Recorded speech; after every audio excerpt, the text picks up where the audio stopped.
আসসালামু আলাইকুম সুপ্রিয় দর্শক বন্ধুরা, আপনারা সবাই কেমন আছেন? আশা করছি ভালো আছেন।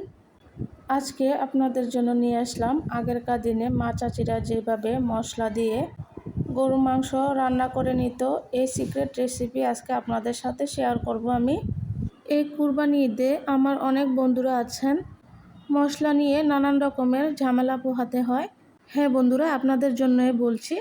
এই যে দেখুন, হাতে আমি নিয়েছি জয়ফল, এটা খুবই সুঘ্রাণ হয়। আর এখন হাতে নিয়ে নিচ্ছি আমি, দেখুন, এটা হচ্ছে জয়ত্রী। মজার ব্যাপার হচ্ছে জয়ফল আর জয়ত্রী কিন্তু একই ফল, একই গাছে ধরে। আর এটা হচ্ছে এলাচ, আপনারা সবাই এটা চেনেন। আর এখানে নিয়ে নিচ্ছি লবঙ্গ আর গোলমরিচ। দেখুন, এক এক করে আপনাদেরকে সব মশলার আইটেম আমি দেখিয়ে দিচ্ছি। এখানে নিয়েছি শাহি জিরা, এটার ফ্লেভার কিন্তু খুবই দারুণ। দেখুন, এই শাহি জিরাটাও আমি এই মশলার সাথে মিলিয়ে দেব। এই জিরাটা আমাদের নর্মাল জিরা থেকে একটু চিকন হয়ে থাকে। নর্মাল জিরা থেকে এই জিরার ফ্লেভারটা একটু অন্যরকম। এখানে নিয়েছি দেখুন কালো এলাচ।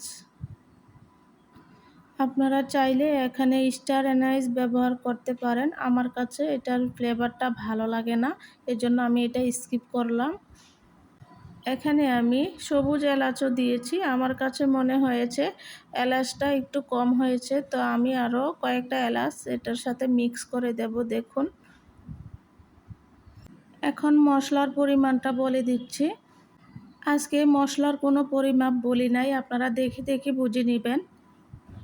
এই মশলায় কিন্তু বিরিয়ানি, গরু মাংস, খাসির মাংস, chicken rezala, chicken roast, chicken korma সব মজার মজার রান্নায় ব্যবহার করা যাবে। আর এখানে নিয়েছি দেখুন দারচিনি, আর সাদাটা হচ্ছে আমরা পুমরা বলে থাকি।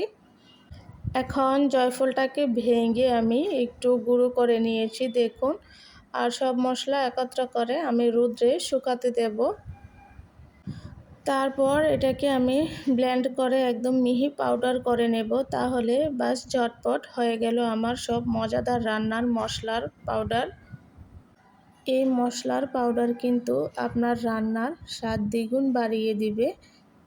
আমি তো এক এক করে সব মশলার নাম বলে দিলাম। আপনাদের এলাকায় কোন মশলা কী নামে পরিচিত প্লিজ কমেন্ট বক্সে লিখে যাবেন। আজকে আমি নর্মাল জিরাটা এখানে ব্যবহার করি নাই, কারণ নর্মাল জিরাটা আমি সবসময় আলাদা পাউডার করে থাকি।